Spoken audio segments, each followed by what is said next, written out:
Kung wala kayong tulad nitong hawak ko, you can make use of the regular bowl po. Bowl na makikita nyo sa kusina ninyo. Ceramic, glass, or stainless. Okay po yun. Mas safe po yun. Huwag yung plastic kasi hindi safe yun.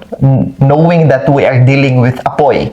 We are dealing with fire. So, hindi safe yung plastic. So, pwede kayong clay pot or clay bowl, ceramic or glass, pwede naman yung metallic na bowl, pwede yon. Maliit lang, okay? Tapos, ang ilalagay is mga barya, 9 na perasong barya, 7 na perasong barya, or 5 perasong barya.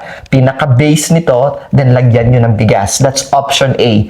Option B naman, option B ha, pwede nyo itong gawin. Pwedeng manghingi kayo ng lupa or soil, okay? Soil sa kapitbahay na mayaman. Kung may kapitbahay kayo na alam mong talagang mayaman, manghingi kayo sa garden nila ng